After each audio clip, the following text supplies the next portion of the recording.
Então, para calcular o nosso Q quadrado aqui no Biostat, a gente vai ter dois tipos de Q quadrado, tá? A gente encontra essa opção aqui, em estatística, Q quadrado. Ele me abre aqui uma série de opções, mas a gente vai tratar de duas que foram as que a gente estudou na nossa aula teórica, né? A gente vai fazer uma tabela de contingência e uma tabela de aderência. Qual é a diferença entre elas? A de contingência é aquela que eu quero observar se os meus dados qualitativos dispostos nas linhas estão relacionados com as colunas. E de aderência é quando eu quero testar frequências observadas com frequências esperadas. E dependendo da minha hipótese, eu seleciono aqui uma ou outra dessas opções. Se eu espero que as minhas proporções sejam iguais ou eu espero que minhas proporções sejam diferentes.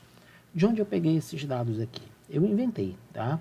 Então eu vim aqui no Excel e levantei a seguinte pergunta: o tipo sanguíneo varia conforme a etnia. Então eu inventei aqui um povo árabe e um povo não árabe e inventei número de casos com fatores RH positivo e RH negativo. O que é que eu quero testar aqui? A minha hipótese, tá, de que o tipo sanguíneo não depende da etnia, tá? Ou seja, que esses números aqui estão dispostos ao acaso, ou se tem alguma relação, vai afetar alguma coisa no tipo sanguíneo, se a pessoa é árabe ou não árabe. Então vamos testar isso aqui no Biostat.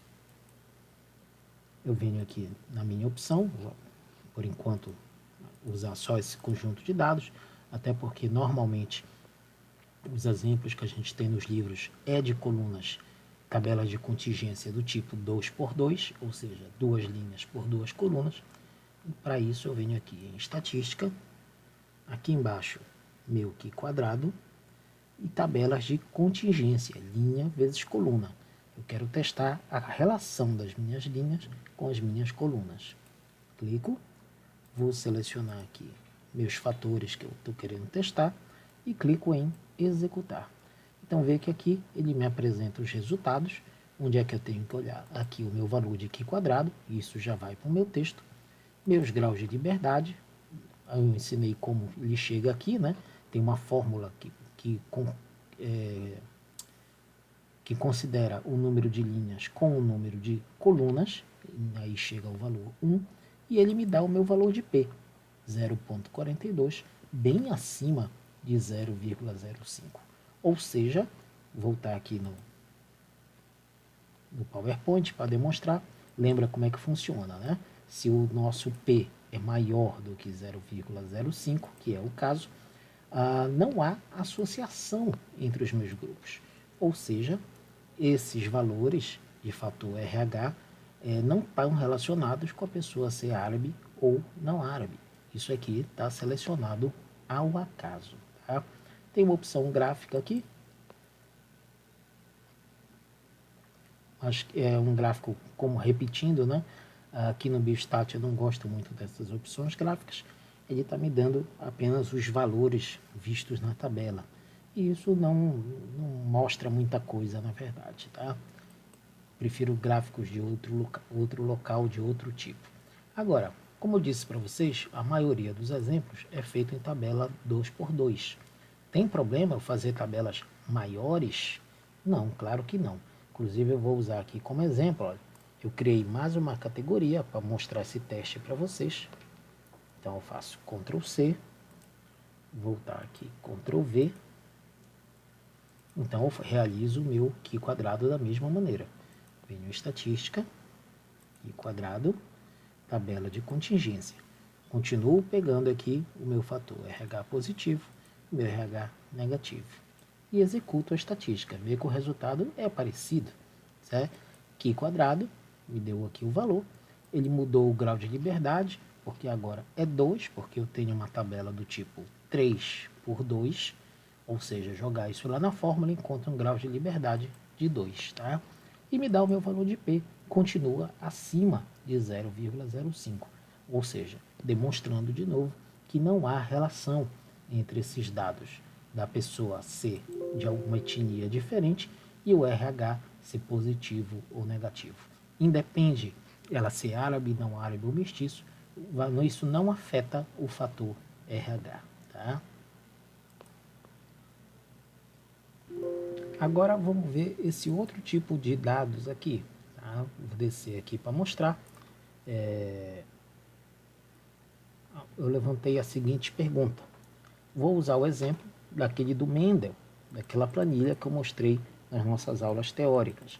Ele previu que a frequência esperada de ervilhas amarelas e verdes e rugosas e redondas, tá? Iam ter essa distribuição. Ele obteve essa aqui, ou seja, eu vou agora comparar a minha frequência observada com a frequência esperada, tá? Então a minha hipótese seria que as frequências observadas são iguais à esperada. A hipótese zero sempre é a da igualdade, né? Vamos ver como faço isso no Biostat. Então, nesse caso, eu venho aqui, eu tenho os meus dados de frequência observadas e esperadas. Então, eu venho aqui em estatística, volto em aqui quadrado, e toda vez que eu quero fazer uma comparação de dados esperados com dados observados, eu venho aqui nessa opção de aderência. Quais dessas eu vou utilizar? Tá? Eu vou testar sempre a minha hipótese 1, para saber se eu aceito ou rejeito. Então, nesse caso, eu venho aqui em proporções esperadas desiguais. A diferença na prática entre esses dois é que aqui eu sei quais são as proporções... aqui eu sei quais são as minhas proporções esperadas. E aqui eu não faço ideia, eu só tenho os meus dados observados. Vou mostrar a diferença entre eles na prática. Como eu sei, nesse caso, qual é a minha frequência esperada, tá? Eu venho nessa opção aqui de baixo. Proporções desiguais. Seleciono frequência observada e frequência esperada e peço para executar a estatística. Então, eu tenho aqui o resultado do meu Q quadrado, tá? Deu bastante alto por sinal, a soma das categorias. Meus graus de liberdade, nesse caso, são 3, porque eu tenho 4 linhas por 2 colunas, tá? E o meu P deu menor do que 0,05.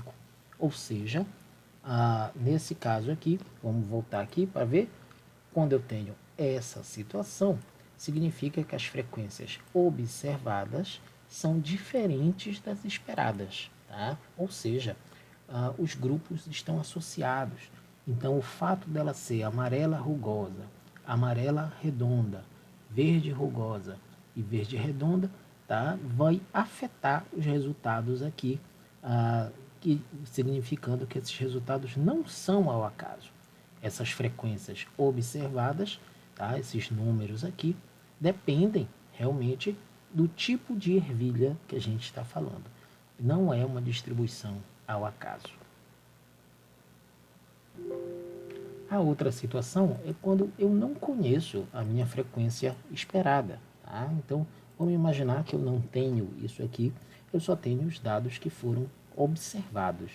Dessa maneira, o programa vai fazer um cálculo interno para aprender, ele vai calcular os totais de cada linha, os totais de cada coluna e vai fazer uma regra de 3, tá? Para calcular essas frequências esperadas aqui. Nesse caso, como é que eu faço o teste então?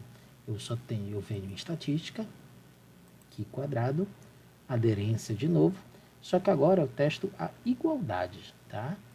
Vou clicar aqui, olha, e nesse ponto eu só seleciono a minha frequência observada, imaginando que eu só teria esses dados aqui, tá? Fiquei com preguiça de calcular minhas frequências esperadas e eu só tenho minhas observadas. E clico para executar estatística. Vê que aqui de novo o resultado, Q quadrado, grau de liberdade só 3, tá? Porque eu tenho 4 linhas por uma coluna, e o meu P menor do que 0,05, ou seja, igual ao resultado anterior. Ele continua me dizendo que a ocorrência desses números aqui está ligado ao tipo de ervilha, tá? Ou seja, as proporções genéticas, nesse caso aqui, que era o caso de Mendel, estão ligados ao tipo de ervilha. Então a gente tem essas três maneiras de fazer o Qi quadrado no biostat. Vamos ver no PEST como é que esses dados se funcionam.